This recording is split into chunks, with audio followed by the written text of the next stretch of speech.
Boys and girls, welcome back to the Boca Podcast. Your host, Nathan Holritz, here for the second time today. Actually, this is the second live stream, and a little bit later than we normally do. You'll notice the room is darker. I don't have as much ambient light coming in the windows at the moment. That is not because I like to live in a dark hole, but we just have a little bit less ambient light. It's later in the day. And you'll understand why here in just a second. I'll explain. But before I introduce a brand new guest for today, I want to just remind anybody who is live streaming, and for those of you, for that matter, that are watching the replay of the live stream, don't be shy. Don't be hesitant to comment, to ask questions. And yes, even those that are watching the replay of the live stream after the fact, we'll come in and answer your questions, respond to your comments. Don't be shy. Join in the conversation. It's one of the benefits of doing these live streams, certainly. And then for those of you that are listening to the audio version after the fact, as I always say, follow us at Boca Podcast, BOKEH Podcast, on Instagram, and make sure that you keep up to date with the upcoming live stream schedule. We publish that on Monday every week, and I'd love for you to come be part of the conversation. So do that, mark it in your calendars, and we'll be set. All right, so I want to introduce a brand new guest today for the show. I'm joined from all the way across the ocean. Let's see, I'm trying to think which direction I should point. Anyway, across the ocean West. In Australia. Whereabouts are you based in Australia actually right now, Charlotte? I'm in Sydney, so I'm about as close to you as I can get. Okay, fair enough. Well, Charlotte Isaac is here with us from Sydney, Australia. Beautiful accent. And you're starting early in the day. I encourage you to drink some extra caffeine before you came on the show. I think you made it happen. I did. I absolutely did. It's a 2-cup day today. Perfect. Nice and bright and early. Well, I'm excited to just bring a little bit of energy to the show today. And we're going to be talking about something that, reality is, Charlotte, automation and workflow. It's not the sexiest topic in the world. It's not the one that everybody's screaming from the rooftops in the photography industry. But the reality is that it affects every single one of us photography business owners. The question is what we make of it in the end, right? Like, are we intentional about developing a workflow that enables us not only to build a business, but to do so without getting burnt out? Or are we just kind of letting our business happen to us and we're just wading through the mess and the chaos and the noise? And you're going to talk about a principle, automation today, that enables us to build a more efficient workflow for these purposes. So thanks for being willing to do that. Thank you so much for having me. I know it's not everyone's favorite. I'm not under any false pretenses there, but you're right. It's so important. It's something that can make running our business so much more enjoyable. So stick with us. Stick with us. Yeah, we're going to make it fun. We'll make it interesting. We are. And really, I should say Charlotte's going to bring a lot of information to us today. We've got a lot to cover. So Charlotte, before we get into the conversation about automation and workflow, briefly introduce yourself and your brand to our listeners, if you will. Yeah, of course. So as you said, Nathan, my name's Charlotte Isaac. I am across the pond, although it's a very large pond, in Sydney, Australia. And I work with photographers and other creative businesses to help them streamline their client processes, automate them using a really cool tool called Dubsado, which I'm sure some people listening are already using, and generally help them find the freedom to grow. So for a lot of people, that looks like taking on more clients with less fuss, spending more time with their families, really whatever you want to do, but have a business you actually enjoy running. And I'm curious, what got you into this business in the first place, this brand? I mean, were you a photographer previously? Did you own other businesses? How did you get here? I worked in creative agencies, so advertising, a lot of people would know it as, and I've always worked with creatives. I've never considered myself as a particularly creative person, but I really gel with creative people.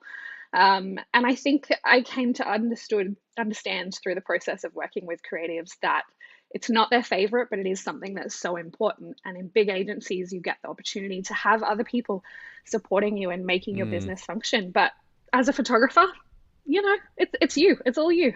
You're on your own. I know, but it does affect us. And again, we have the ability to choose to utilize, fortunately in 2022, tools that are user-friendly for the most part and don't cost us a whole lot, especially considering the amount of time that we save using them. And Dubsado, you mentioned, is one of those that we're going to talk about for all of the listeners and for the viewers as well. I'm going to pull this up on screen. Charlotte, did you say Isaac? Are we putting an emphasis on the tail end of the Isaac? You're welcome to say it however you like. Okay.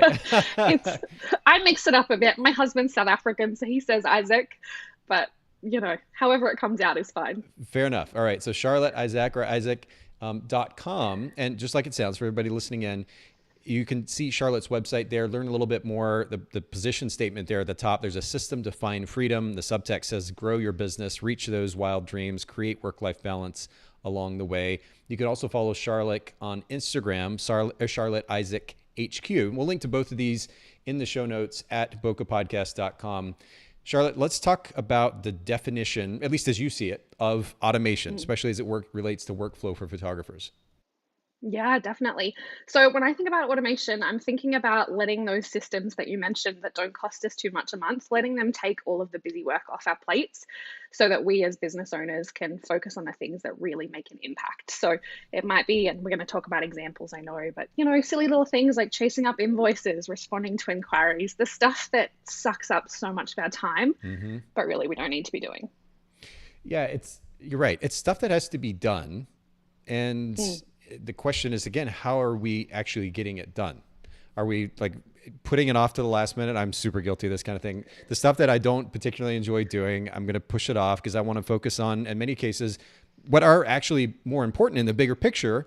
But these little annoying things still have to be done. So are we being intentional in the way that we're managing those and utilizing the tools that enable us to get those things done more quickly, more efficiently, and maybe even behind the scenes without us even having to think about it, which is, again, what we're going to be talking about today. But automation, I mean, is this a conversation that comes natural for you, or was there a certain point in your business career or just in your career in general where you're like, oh my goodness, I need to place a little bit more emphasis on this and maybe I can even teach others how to leverage it? I mean, it was never really what I set out to do, but I think as a person, and it's funny, I think you can always see these things growing up as a kid, the little elements that sneak into our business, our personality traits. I'm not a person that likes doing something again and again. I find it quite frustrating. My husband will tell you I'm really crap at unpacking the dishwasher. I'll let it sit there because I just do not want to do it. Yeah. It frustrates me. And I think a lot of people can relate to that. And when I started my business, I worked as an operations manager. That's kind of what I was doing in the corporate world. And I realized, a lot of the time people can't necessarily afford an operations manager. They don't quite need one yet, but there still is a need to remove some of this overwhelm and save some time and make their client experience a lot better. So that's where the automation piece came in. And I have to throw in here too, and I'd love your take on this. I know you said you're not naturally creative, but I think one of the reasons why the topic's not sexy and people, including myself, I'm guilty of it, have like kind of pushed addressing workflow in a more efficient way aside at times is because, I don't know, there's almost like this innate or subconscious assumption that if they put too much effort and time and energy into workflow and automation, it's going to take away from the art at hand. And the thing that I always say is art and structure are not mutually exclusive. In fact, if you put the structure and the systems in place, it actually frees you up to focus even more on the art. At least that's my perspective. What are your thoughts? I 100% agree with you. And, as soon as that came out of my mouth, I hated myself for saying it, that I'm not creative, because I think a lot of people are creative in a lot of different ways. And I completely agree with you, Nathan. I think the more structure and space we give ourselves, because that's what we're really buying with automation, we're giving ourselves the freedom to be creative and the freedom to treat our clients really well and to show up in your business how you actually want to and how it excites you.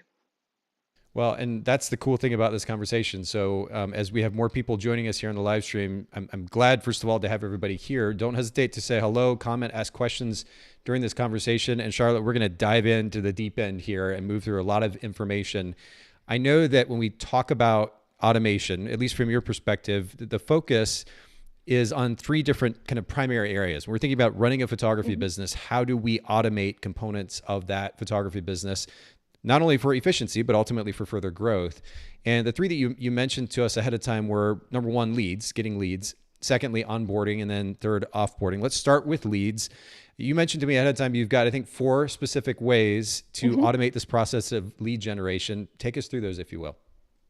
Yeah, definitely. So before we kind of dive into the 4, the thing I would say is what we're trying to do with automation is that we're trying to automate the best possible version of you. So everything we're going to talk about now, it's kind of like if you were your perfect best self and you only had one lead or one client to look after, what would you do about it? So that's kind of why all of these things exist. But the 4 things... Will you explain just a little bit what you mean by that? Yeah. So I think there's a lot of things, particularly with our lead process, that we would love to do, but we don't necessarily get around to doing. So one of the 4 things is following up. with leads. Okay. I don't know about you, Nathan, but I'm not very good if I don't have my automation helping me there. Right. That makes sense. Okay. So this, I guess what you're saying then is the automation enables your best self. Is that right? Mhm.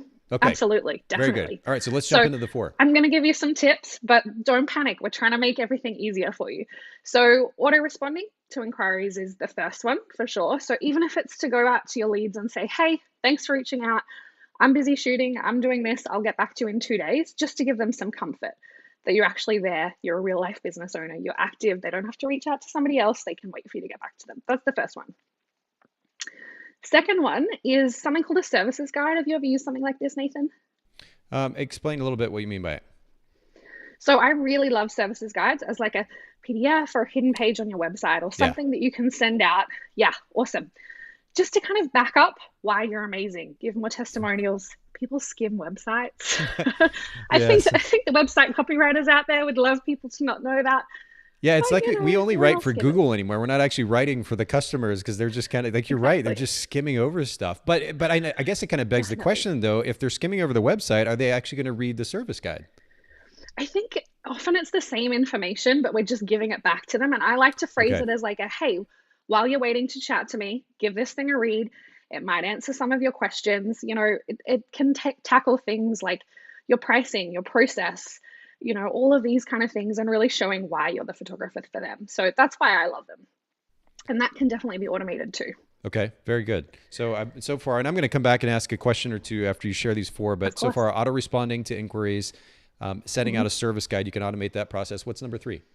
Yeah. Next one would be sending them a scheduler so they can book a call with you. So a lot of photographers I know do like a discovery call or a fit call. We can get people to add that to your calendar without even talking to you. So send them out, hey, if this all sounds good in the services guide, book a time. Let's talk. Let's meet up and see whether we're a good fit. Okay, so and I'm trying to quickly take notes here. I have the worst handwriting. Do you have good handwriting? Terrible. It's Terrible. gotten worse. I mean, I tend to work with digital tools, and for Mm, whatever reason, I guess it just kind of makes sense when I do my interviews, especially if I've done them in person. The last thing I want is to be like staring at my phone or typing furiously on my computer while I'm doing an interview. So I've moved to these notebooks, but I'm a terrible writer because I don't write very often, and then when I do write and I write fast, it's even worse. So I'm trying to furiously scribble the notes here as you're talking about. But number three, you said send a schedule for kind of an exploratory call, right? Just a time to connect yeah, with the client via conversation. exactly. And I know a lot of people use like Calendly or Acuity or It's Dubsado has awesome. one built in it, but Oh, it does. getting Okay, them to cool. get on your calendar. It does, absolutely. So you might say, look, I do these on Mondays because I never shoot on Mondays. And we're just opening up those slots for people to get in there. And then best case scenario, you open your inbox, a leads come through, they've been sent all this information, and then they're just dealt with. You're like, cool, I'm meeting them on Monday. I don't have to do anything now. That's brilliant. And we're going to come back to this. You know, it's a funny thing. We've talked about Dubsado already, and you've made it clear that you work with Dubsado. It's a funny thing in the, at least the photography industry. It's probably this way in other industries as well. When photographers, and maybe I'm projecting because this is how I feel, but when photographers start to hear somebody talking about a company, they're like, oh, we're just going to get a commercial here. I love that already you're sharing very practical information, and that's the primary goal for the conversation today. But what I was getting ready to come to is that Dubsado, the fact that it actually has this scheduling feature built in, I didn't know that ahead of our conversation. I think Mm, is really great because, you know, the thing about buying into various tools that are available for photographers is that in some cases, if not many, we end up in a situation where we have to buy like two or three different tools in order to get it all done. And for me, I like simplicity in my life and my business. And the way that I define simplicity is few moving parts, minimal number of moving parts. Because as you said, as sole proprietors, we have so much to juggle already. So if I now have to go to three different pieces of software to get something done, it's more, my life is more complicated, my business is more complicated, it's easier to get stressed out, etc. So that was a long way of saying I think it's very cool that Dubsado actually has that scheduling tool built into it, in addition to all the other things. And I know we're going to talk more about it, but I think that's a really cool mm, thing. I've saved hours and hours and hours, and I mean, who knows how many hours over the last number of years using Calendly. You mentioned Calendly, mm. but it's a standalone tool, right? It's not built into a Yeah, CRM. So to have that built in is awesome. All right, that was a really it long-winded way of is. saying that's Yeah. a cool feature. It is. And you can go and apply all of these things we're talking about to different tools. If you're using Honeybook or 17 Hats or anything else, the stuff we're talking about definitely applies to all sorts of CRMs. Dubsado is the one I love, I but appreciate it's not a commercial. Yeah, no, I truly appreciate that. And we have a comment from YouTube. Greetings from Mesa, Arizona. Thanks so much for chiming in. And for the rest of you that are live streaming as well, don't hesitate to not only say hi, but ask questions along the way, whether it relates specifically to Dubsado or just workflow and automation in general. We got Sue saying hi from Sun Valley. Awesome. Yeah, y'all are talking tonight. That's good. Don't be shy. So, Charlotte, I think you were going to share a fourth item here that we can automate in the lead gen process. What is that? Definitely. So I sneak peeked it before, but that's our follow-ups. And I am the first to admit, as I said, that I would be terrible at following up with leads if I didn't have something kind of reminding me to do it. So a lot of the time people will reach out, they'll get your reply, particularly if we don't reply straight away, and let it sit in their inbox for a little bit. Maybe they were in the school pickup line when they reached out to you, or they were doing something else. So having a mechanism to follow up if they don't keep moving through the process is really, really helpful. Yeah, it's again, it seems we're talking about it ad nauseum, but we have so much to keep up with, right? And we're not even, that's not even including our personal lives. Then we have, we were talking about kids before, and we got family and kids and all these other responsibilities on top of it. So to juggle all of that, it's very easy to forget something. And so just to have those reminders built in, or the automation rather built in to help us either to remind us and or to actually get the work done for us because we happen to forget it, is really, really helpful. Whitney says hello. She's on Facebook. Hi from West Texas. Excited to catch one live. Whitney, thanks for joining us tonight. And again, I love the engagement. Y'all don't be shy. Ask questions, comment. One quick question before we go from the lead gen process to the onboarding, am I getting that right? Yeah, proposal onboarding process. Yeah. I didn't have it memorized. And that has to do with, and I guess really it's relevant to all areas that we're talking about with automation tonight. We want to minimize the sense that you're getting a robot responding to you, right?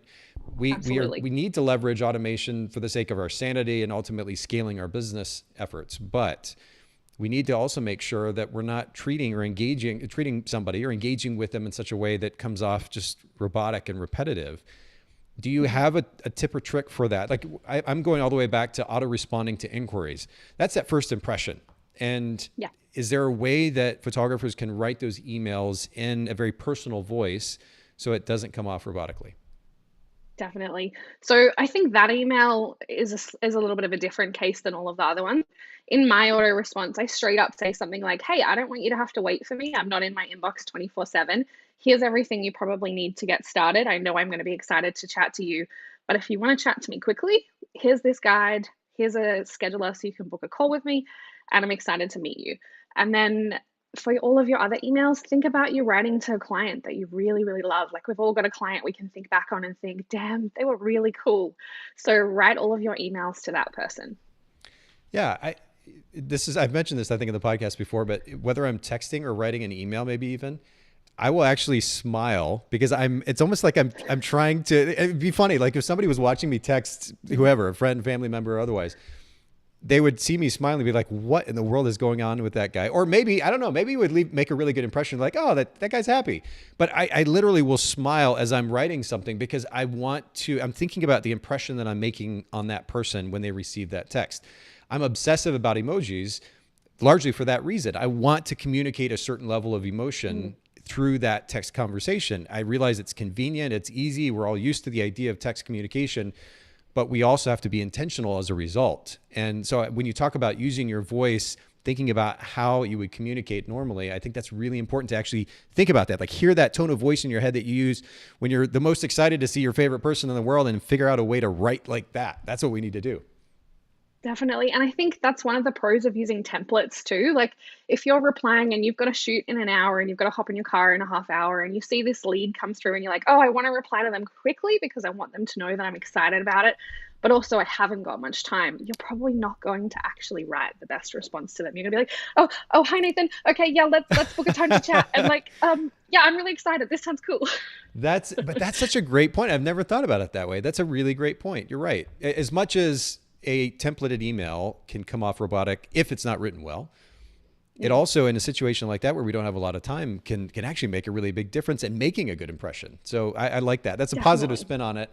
Everybody listening and It is. watching, please be intentional in the way that you're writing those emails, though, because it really makes all the difference in the world. Just think about, I don't know, I think about it, for example, Charlotte, when I go to the grocery store, when I walk up to somebody who at the checkout counter and they're checking me out, they're so used to people just coming in like head down on their phone, maybe earbuds in, whatever, and not engaging with them.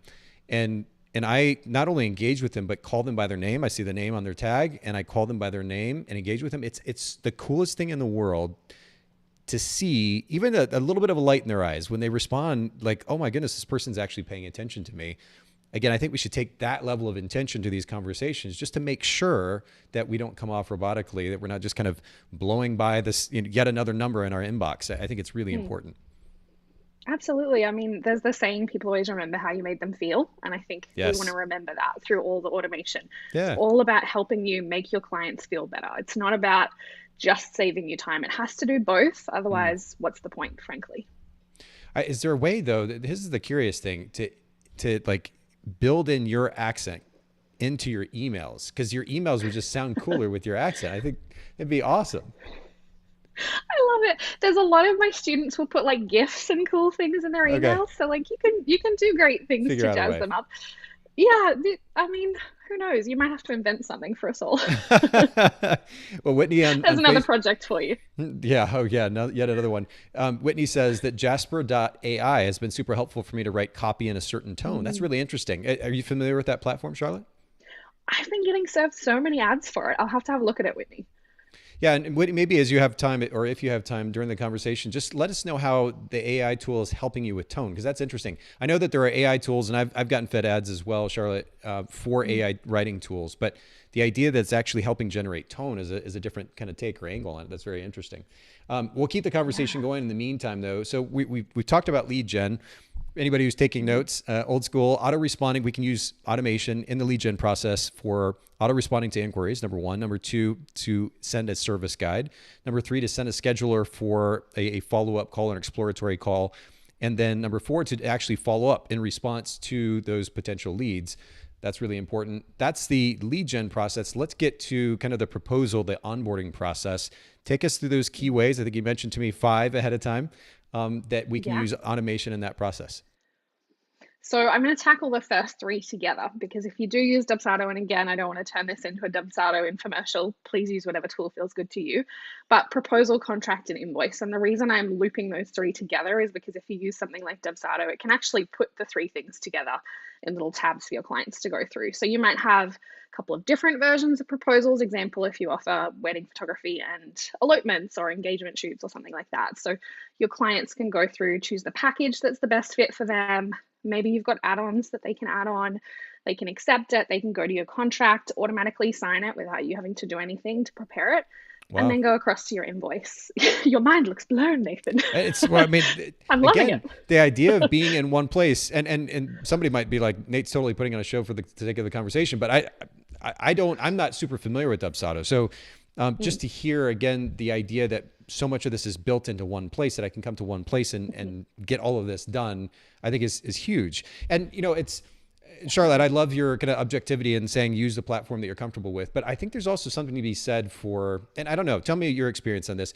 I know that if I'm trying to make a decision about something and I'm looking to an outside source, a third party, a podcast, an online search, whatever it might be, an expert of some kind, to help me make that decision. If somebody can come to me and say, hey, look, I understand your questions. I understand your apprehensions. I also understand what it is you're trying to accomplish. And here's the best option because ... It gives me a logical breakdown. I'll just be like, sold. And maybe that's a little bit of CEO mentality where I only have so much time to make decisions. So if somebody's doing the work and helping me make that decision, I'm going to delegate that to them in essence. So don't be shy to talk about Dubsado. We already know that you've got such a great heart and you're not trying to force this on anybody, but I think it's great Awesome. that we've got a platform like this that has all of this built in. Okay. So we start by looping together the contract, the proposal, the invoice. And is this all Yep. built onto one screen, or is it step by step in Dubsado? Yeah, it kind of looks like three tabs that they've got. So they've got the proposal first. Client can go through and read everything, choose your package options if you've got a couple of different kind of coverage, for example. Okay. They'll press the submit button at the bottom. It'll automatically take them to the next tab, which will be their contract. It can pre-fill, their name, their address, any other info that you're bringing into that one. Once they accept the contract, they can then be taken to the invoice automatically, and you can connect it up with Stripe or PayPal or Square, and they can make that deposit payment straight away. So I don't know about you, I'm pretty big on getting deposits before anyone's locked in. Yes, please give me the money. Yes, Show me the money. absolutely. So it just makes it really easy to keep on top of that process Cool. without having to, chase checks or, transfers or Venmos, things like that. Yeah, absolutely. Okay, so we're starting with looping together the contract proposal invoice process, the payment Mm-hmm. process as well. Take us to Yeah. the second step. So next up, we want to welcome them. So whatever that looks like for you, but having something that goes out. And again, I think this email is okay to sound automated. So say, hey, it's official. We've got your payment contract signed. You're officially booked in. Here's what you need to do next. So you might have a questionnaire in there. You might just say, I'm going to be in touch with you in a few weeks. You might talk about what the process looks like, whatever it is, but something to make your clients feel really pumped up and excited about working with you. And also a little bit relieved, because I don't know about you, but I think we've become the online shopping generation where we want everything instantaneously. Like, I order something, I'd love it to be on my doorstep Yeah. tomorrow. We're just used to getting confirmation emails for everything. So kind of treat it the same way. That's it. Yeah, that's an interesting point. Yeah, you're right. Especially even just as simple as like I'll go to place an order for something on Amazon, and any kind of confirmation just lets you know that you got the thing done. You can take a little bit of a breather and move on. Especially in the context of thinking about wedding photography, for example, the amount of money that you're spending as well. You just want to make sure that the money actually went through and it's in the right place. Yeah, And yes, I got the date. And yeah, so that's good. Okay, so definitely. that welcome communication, and then how about the third step? So the first three were all bunched in. So that was number four, the Oh, welcome. okay, And then the last one, sorry, I hit you with three in a row just to that's good. No, confuse you. keep going. It's all right. So the fifth one, the last one, is some kind of check-in or FAQs. I know the other thing that takes photographers a lot of time is answering questions as we get closer to either a shoot or an event, if it's a wedding or something like that. So, what to wear, where you'll meet them, what to bring, any kind of questions you commonly get from your clients. We want to put something in your process and your automation so that those are asked before your clients are asking them. And so we're talking about expectations management. Is that prior to the session or prior to the event that it's going to be photographed? Yeah, definitely. A lot of people would do this like 2 or 3 weeks out. If you're a wedding photographer, it might look like a longer process where maybe your expectations management is sending them some kind of questionnaire to gather information about kind of which family members are really important to be in the photos. What does your timeline look like? All of these kind of things. So basically anything that would help you prepare for the type of photography that you're doing. I know that's very broad. Well, no, but I mean, generally speaking, I think all photographers and business owners in general, myself included, need that regular reminder about proactively managing expectations. That's actually one of the biggest things challenges that we faced at Photographers Edit over the years is we're bringing a photographer on. A photographer says, yes, okay, I'm ready to start outsourcing. I'm going to give it a shot.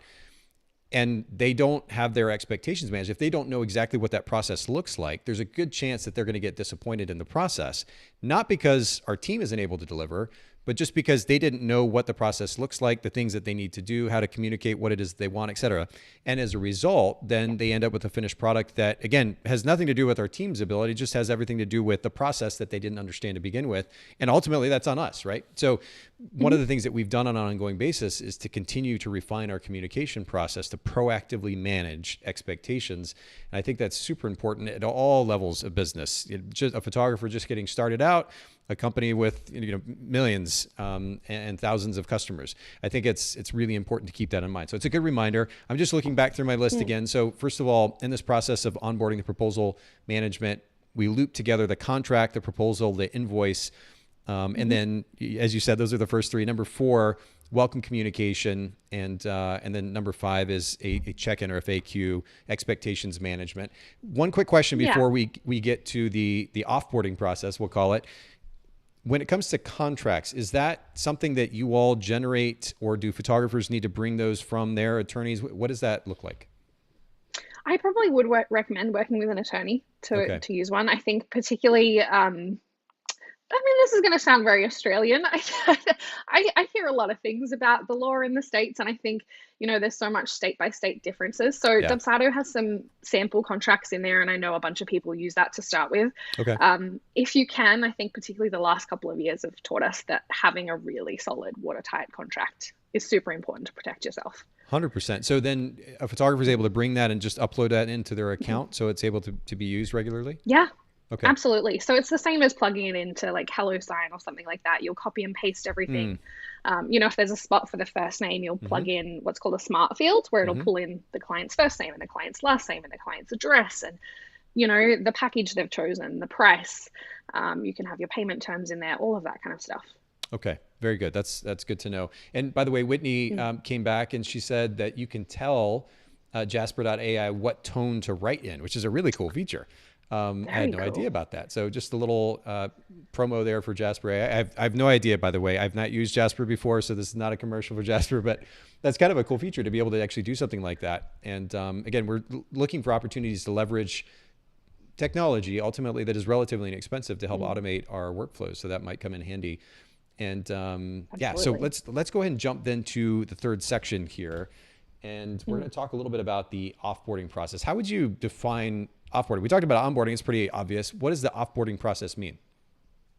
Offboarding, I generally think about it as after a shoot for photographers. So we're going to look at your editing process, not necessarily the process of editing, but how you deliver edited images or a gallery.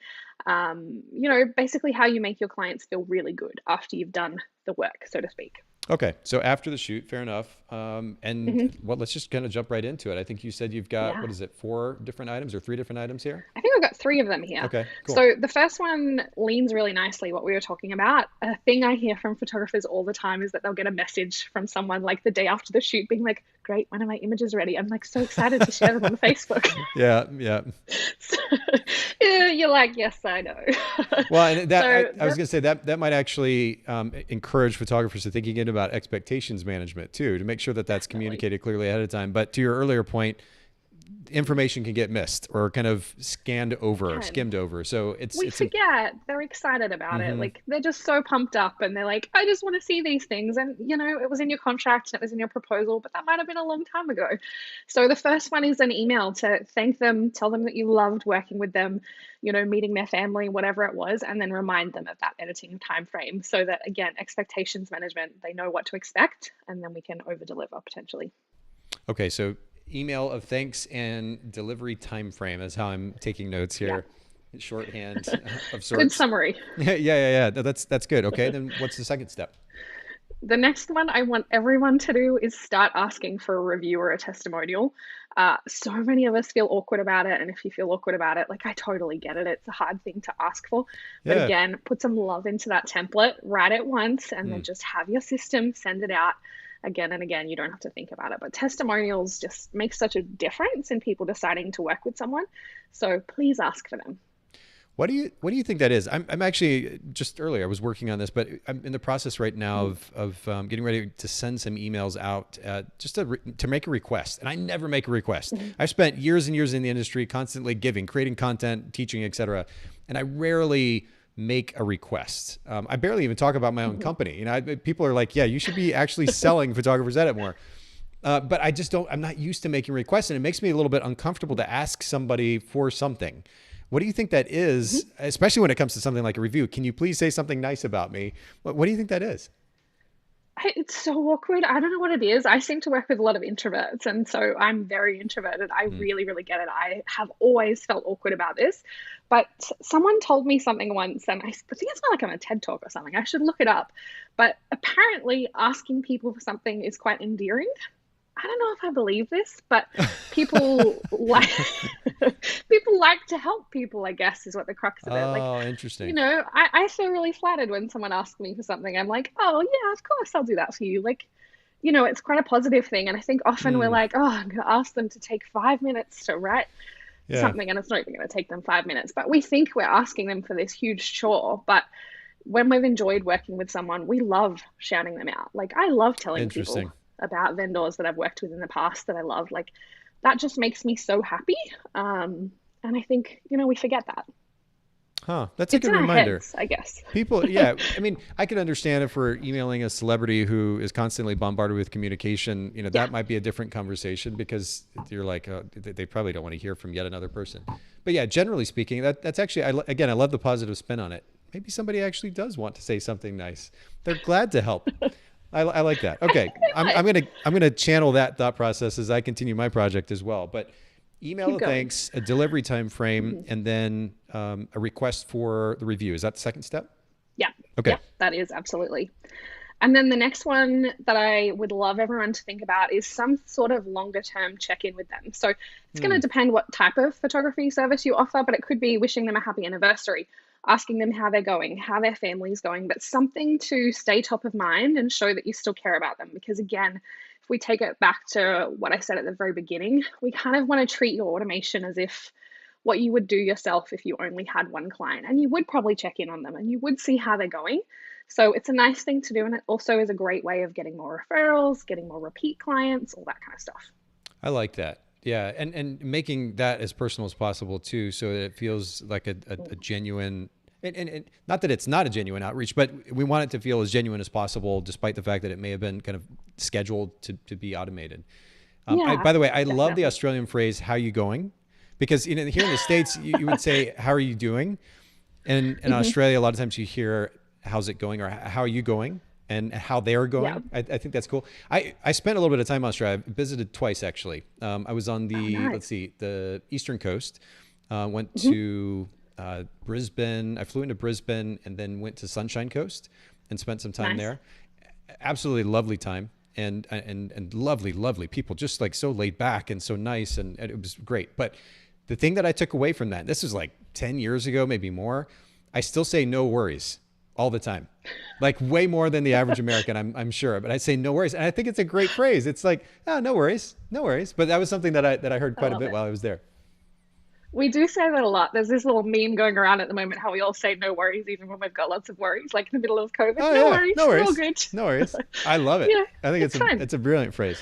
Okay, that was a quick aside. So we're number one, starting with the email in this offboarding Hmm. process we're calling it, but after the shoot, email of thanks and delivery time frame as one Hmm. step. The second step, a request for a review.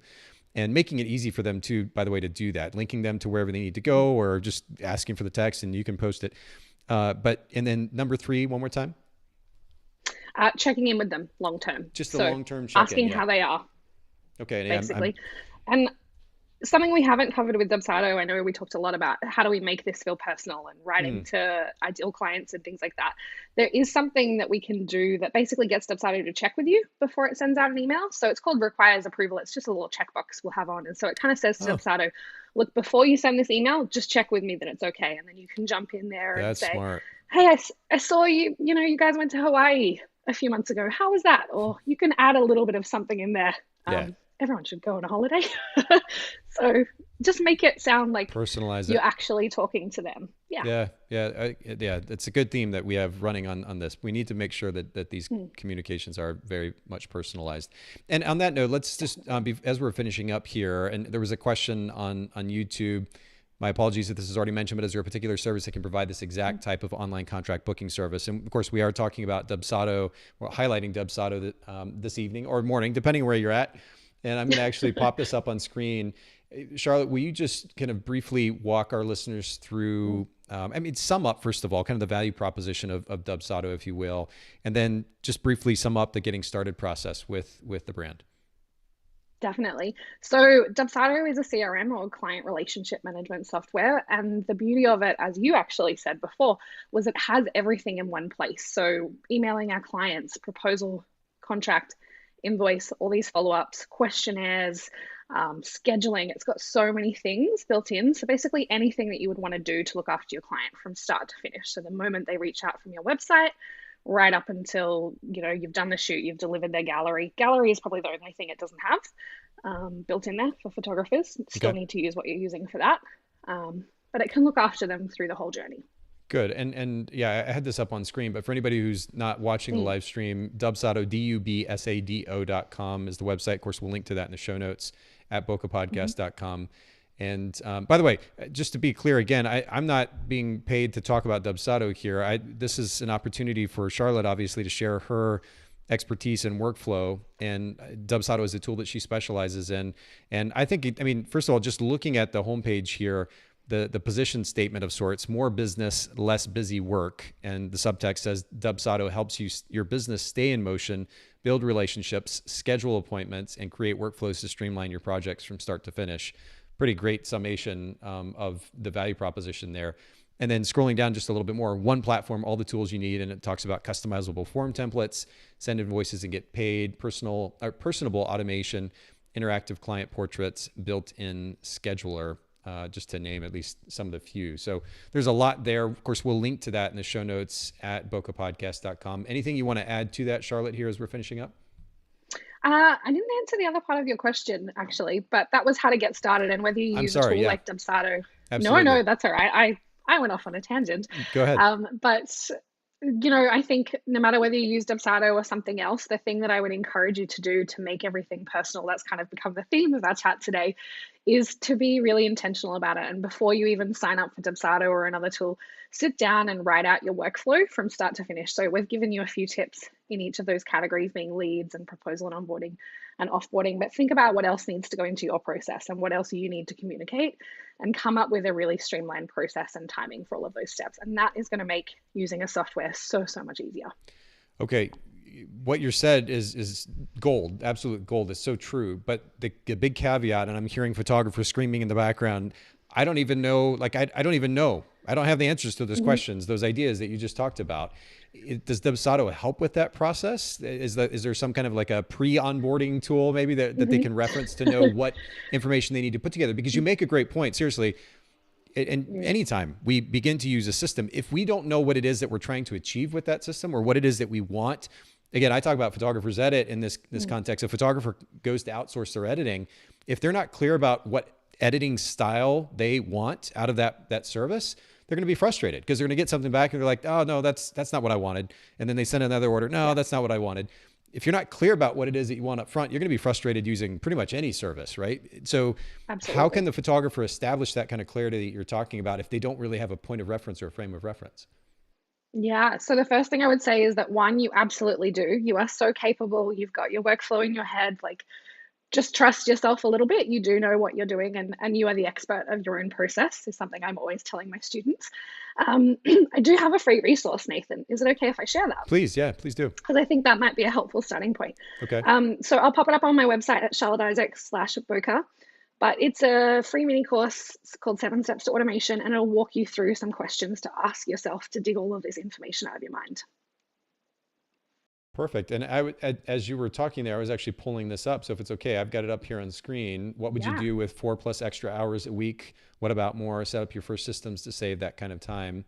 And so again, we'll link to that in the show notes at bokehpodcast.com. For anybody who's listening though, wants to go there, it is, one more time, charlotteisaac.com/bokeh. That is absolutely right, Nathan. Perfect. So hopefully it's got a few extra things. It kind of extends across what we've talked about today and breaking down all of the steps for those 3 processes.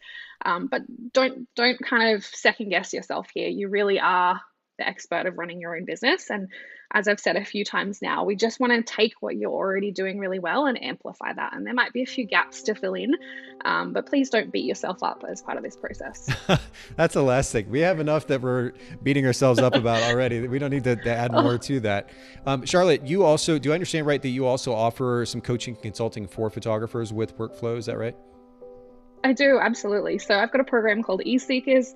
We've got a live version of it. I have a evergreen version coming soon, but if that's something you want to check out, it's on my website as well. Cool. And we've got that pulled up here, charlotteisaac.com, just like it sounds. We'll link to that, of course, in the show notes as well. Charlotte, first of all, I love your energy. You brought wonderful energy, despite it being so early where you're at. And this has been super informative too, and really practical for our listeners. I appreciate you sharing. We'll link to all the resources in the show notes at bokehpodcast.com. Thanks once again for making time for all of us. Thank you so much.